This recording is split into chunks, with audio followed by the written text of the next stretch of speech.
दोस्तों, my self Ravi Chaudhary. स्वागत है आपका आपके अपने यूट्यूब चैनल नर्सिंग नॉलेज में। फ्रेंड्स, आज की वीडियो में हम पढ़ने वाले हैं टिटनेस की बीमारी के बारे में। टिटनेस की बीमारी क्या होती है, कैसे होती है, यह बीमारी कौन से बैक्टीरिया के कारण होती है, किस तरह से फैलती है, एंड इस बीमारी का कैसे पता लगाया जाता है ना। इसका जो डायग्नोस्टिक इवैल्यूएशन होगा वो भी इस बीमारी में पढ़ेंगे। लास्ट में पढ़ेंगे ट्रीटमेंट एंड इसका प्रिवेंशन। अगर किसी व्यक्ति को टिटनेस की बीमारी हो गई है ना, तो उसको क्या करना चाहिए, किस तरह से उसका ट्रीटमेंट कराना चाहिए, उसका प्रिवेंशन कैसे करना चाहिए। देन लास्ट में इसमें बताएंगे हम कि जब भी हमें कोई इंजरी हो जाती है या कोई एक्सीडेंट हो जाता है, बॉडी में कहीं भी कोई भी वुंड हो जाता है, तो उस कंडीशन में डॉक्टर सबसे पहले एडवाइस देते हैं टीटी का इंजेक्शन लगाने के लिए। ठीक है, टीटी का फुल फॉर्म होता है टिटनेस टॉक्साइड। तो उस इंजेक्शन, जो टीटी का इंजेक्शन लगता है वुंड के बाद में, इंजरी के बाद में, कुछ भी एक्सीडेंट केस के बाद में, तो क्यों लगता है, आखिर इसका क्या कारण है कि डॉक्टर इसको टीटी इंजेक्शन लगाने के लिए हर व्यक्ति को एडवाइस करते हैं। ठीक है, बात करते हैं टिटनेस की बीमारी के बारे में। डेफिनेशन क्या है? टिटनेस की बीमारी एक बैक्टीरियल डिसीज होती है। ठीक है, इसे कौन कॉज करता है? Clostridium tetani. क्लोस्ट्रीडियम टिटेनी नामक बैक्टीरिया होता है जिसके कारण टिटनेस बीमारी होती है। ठीक है, यह कैसे फैलती है? इसका जो ट्रांसमिशन होता है यह मिट्टी के द्वारा होता है। हमारी बॉडी में कभी भी हमारा एक्सीडेंट होता है, कोई इंजरी लग जाती है, उस कंडीशन में क्या होता है, हमारी बॉडी या जो पार्ट, जो भी इंजर्ड पार्ट हुआ है, वह सोल के कांटेक्ट में चला जाता है। धूल मिट्टी के कारण उसके कांटेक्ट में चले जाते हैं और धूल मिट्टी में यह बैक्टीरिया पाया जाता है। जब यह बैक्टीरिया धूल मिट्टी में पाया जाता है और हमारी बॉडी के कांटेक्ट में जाता है, तो उस कंडीशन में यह हमारे बॉडी में एंटर कर जाता है। ठीक है, फर्स्ट कारण तो ये हो गया, इस तरह से यह ट्रांसमिशन होता है। इसका सेकेंड कारण क्या है? जब भी ऑपरेशन थिएटर के अंदर जो भी ओटी इंस्ट्रूमेंट यूज किए जाते हैं, उसको प्रॉपर स्टरलाइजेशन नहीं किया जाए, है ना, या फिर इनका प्रॉपर ऑटोक्लेव नहीं किया जाए और उनको कंटिन्यू यूज किया जाए, इस तरह से भी ट्रांसमिशन होता है। ठीक है, कोई भी अनस्टाइल सर्जरी हो रही है किसी पेशेंट की, प्रॉपरली स्टरलाइजेशन टेक्निक का यूज नहीं किया जा रहा है, उस कंडीशन में टिटनेस की बीमारी होने के चांसेस रहते हैं। ठीक है, लास्ट है unsterile instrument to cut umbilical cord. जब भी किसी प्रेग्नेंट लेडी की डिलीवरी होती है, जब उसका बेबी होता है, ठीक है, फिटस, तो उसको जो टिटनेस का इंजेक्शन लगाया जाता है, या उसका टिटनेस का इंजेक्शन इसलिए लगाया जाता है क्योंकि उसका अम्बिलिकल कॉर्ड को इंस्ट्रूमेंट से कट करते हैं। ठीक है, अगर अम्बिलिकल कॉर्ड को जिस इंस्ट्रूमेंट से कट किया है उसको प्रॉपर स्टेलाइज नहीं किया है, ठीक है, जो भी इंस्ट्रूमेंट है, जो भी सीजर है, उसको प्रॉपर स्टेलाइज नहीं किया है, तो उस कंडीशन में टिटनेस होने के चांसेस रहते हैं। बात करते हैं साइन एंड सिम्टम्स। क्या क्या लक्षण टिटनेस की बीमारी में दिखाई देते हैं? तो इसका फर्स्ट साइन एंड सिम्टम्स है लॉकजॉ। ठीक है, इस बीमारी को लॉकजॉ के नाम से भी जाना जाता है। लॉकजॉ का मतलब होता है जो भी पेशेंट का जबड़ा है, ठीक है, ये होती है जैसे अपनी मैंडिबल बोन्स होती है जहाँ पे, तो उसमें लॉक होने लगती है, क्लोज होने लगती है। ठीक है, तो फर्स्ट सिम्टम्स है ए। सेकेंड है इसमें फीवर, क्योंकि यह एक बैक्टीरियल डिसीज है। जब हमारी बॉडी में बैक्टीरिया एंटर करता है, कोई भी इन्फेक्शन होता है, तो उस कंडीशन में फीवर होता है, क्योंकि फीवर इंडिकेट करता है इन्फेक्शन को। लास्ट है जॉ पेन। जब हमारा जॉ लॉक हो रहा है तो उसके कारण प्रॉपरली उसमें मूवमेंट नहीं हो पाते हैं, स्टिफनेस आती है, इसके कारण उसमें जॉ पेन भी होता है। डिफिकल्टी इन स्वॉलिंग, ठीक है, ये भी उससे रिलेटेड है। लॉक जो हो रहा है, लॉक जो हमारे जबड़ा है मुंह का वो बंद हो रहा है, तो हमें चबाने में ओबियसली उसमें डिफिकल्टी होगी। Airway obstruction due to muscles spasm. Airway obstruction इसलिए होता है क्योंकि हमारी जो एयरवे की मसल से वो स्पाज्म होने लगती है। ठीक है, हम ये भी बताएंगे कि इसमें मसल्स स्पाज्म क्यों होती है। देन इसके अदर सिम्टम्स में होते हैं ट्रैकिकार्डिया, हार्ट की एक्टिविटी इंक्रीज हो जाती है, पल्स रेट इंक्रीज होने लगती है। जैसे नॉर्मल होती है 72 या 60 to 100 एक नॉर्मल वैल्यू है, ठीक है, बीट्स पर मिनट, और जो 120 या 140 या 150 हार्ट रेट आ रही है, तो इसमें होने लगता है एक सिम्टम से। देन हेडेक, नेक स्टिफनेस, इसमें जो हमारी नेक है, गर्दन, उसमें खिंचाव होने लगता है, स्टिफनेस होने लगती है।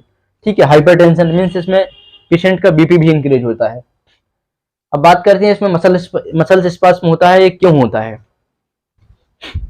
देखो, जो टिटनेस की बीमारी है ना, यह हमारी एक प्रकार की नर्वस सिस्टम की बीमारी होती है, क्योंकि जो क्लोस्ट्रीडियम टिटेनी नामक बैक्टीरिया होता है, यह सबसे ज्यादा इफेक्ट कहाँ करता है? सबसे पहले इफेक्ट करता है नर्वस सिस्टम को। तो नर्वस सिस्टम में क्या होता है, इस बैक्टीरिया के कारण, जो क्लोस्ट्रीडियम टिटेनी नामक बैक्टीरिया है, इस बैक्टीरिया के कारण नर्वस सिस्टम में होने लगता है एक प्रकार का लीथल टॉक्सिन प्रोड्यूस होने लगता है।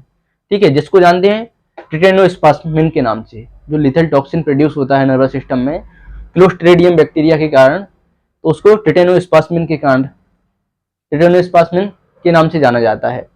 और यह व्यक्ति इसके कारण हमारी पूरी बॉडी में, जो भी हमारी पूरी बॉडी की मसल्स है उसमें स्टिफनेस होने लगती है और मसल्स स्पास्म होने लगती है। देन बात करते हैं डायग्नोस्टिक एवालुएशन की।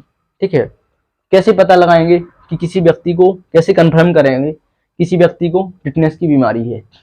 तो टिटनेस की बीमारी का डायग्नोस करने के लिए कोई भी ब्लड टेस्ट किए नहीं जाते हैं, क्योंकि ब्लड टेस्ट से इसको डायग्नोस नहीं किया जा सकता है। ठीक है, और ना इसका कोई पर्टिकुलर ऐसा टेस्ट बना है कि जिससे टिटनेस की बीमारी को डिटेक्ट किया जाए या उसको पहचाना जाए। इसके लिए सबसे पहले पेशेंट की हिस्ट्री कलेक्ट करेंगे। ठीक है, आपको इंजरी कहाँ हुई है, कब हुई है, कितने दिन पहले हुई है, आप वैक्सीनेटेड हो या नहीं, आपको टिटनेस का वैक्सीन लगाया या नहीं। लास्ट में बात करते हैं इसमें ट्रीटमेंट की। जो टिटनेस की डिसीज हो जाती है अगर किसी को, तो उसमें जो ट्रीटमेंट दिया जाता है, इसमें सबसे पहले टीटी का इंजेक्शन लगाया जाता है, जिसको कहते हैं टिटनेस टॉक्साइड। 0.5 ml का डोज होता है, इसको IM इंट्रामस्कुलर लगाया जाता है। ठीक है, देन इसमें रेस्पिरेटरी सपोर्ट दी जाती है, क्योंकि पेशेंट को अभी हमने बताया था एयरवे ऑब्स्ट्रक्शन। ठीक है, एयरवे ऑब्स्ट्रक्शन हो रही है, difficulty in swelling, difficulty in breathing हो रही है, तो उस कंडीशन में क्या करेंगे, सबसे पहले उसको रेस्पिरेटरी सपोर्ट देंगे, ऑक्सीजन थेरेपी प्रोवाइड करेंगे, पेशेंट को ऑक्सीजन लगा देंगे। ठीक है, इसके बाद में इसमें अपन सिम्टोमेटिक ट्रीटमेंट देते हैं। जैसे किसी को पेन हो रहा है तो उसको एनाल्जेसिक दे देंगे, मसल्स पेन होता है इसमें मोस्टली तो एंटी स्पास्मोडिक ड्रग दे देते हैं। ठीक है, फीवर आ रहा है तो इसके लिए एंटीपायरेटिक दे देंगे। और इसमें जो बैक्टीरियल इन्फेक्शन है हमारी बॉडी में, उसको उसके अगेंस्ट उसको खत्म करने के लिए एंटीबायोटिक चलाई जाती है, एंटीबायोटिक लगाते हैं पेशेंट को। ठीक है, और IV फ्लूइड को मेंटेन रखते हैं, क्योंकि इसमें ओरली बहुत ही कम देते हैं। ओरली कम देने का रीजन ये है कि हमारी पूरी बॉडी में स्पास्म होने लगती है और मसल से स्टिफनेस होने लगती है। तो इसमें अगर अपन ओरली कुछ दे रहे हैं तो पेशेंट एस्पिरेट कर सकता है। ठीक है, तो इसमें एक कॉम्प्लिकेशन में बताएंगे कि इसमें एस्पिरेटेड निमोनिया होने का भी चांसेस रहता है। कॉम्प्लिकेशन क्या क्या हो सकते हैं इसमें, देखो, एक तो इसमें एस्पिरेटेड निमोनिया हो सकता है। ठीक है, एस्पिरेटेड निमोनिया इसलिए हो सकता है कि पेशेंट की ऑल ओवर बॉडी में स्पास्म आ रहे हैं, नेक में स्टिफनेस आ रही है, पेशेंट की बॉडी अकड़ने लगती है, बहुत ज्यादा खिंचाव होने लगता है, तो उसके कारण जो एयरवे है इसमें ऑब्स्ट्रक्शन होने लगता है। उस कंडीशन में अगर अपन ने कुछ मुंह से दे दिया या पेशेंट वोमिट कर गया, तो उस कंडीशन में एस्पिरेटेड करने का चांसेस ज्यादा रहता है, इसलिए एस्पिरेटेड निमोनिया होने का चांस रहता है। देन रेस्पिरेटरी अरेस्ट, पेशेंट का रेस्पिरेटरी अरेस्ट इसलिए हो सकता है क्योंकि इसमें एयरवे ऑब्स्ट्रक्शन हो रहा है। ठीक है, इसलिए पेशेंट का रेस्पिरेटरी अरेस्ट हो सकता है और पेशेंट की डेथ भी हो सकती है। देन लास्ट में बात करते हैं प्रिवेंशन की।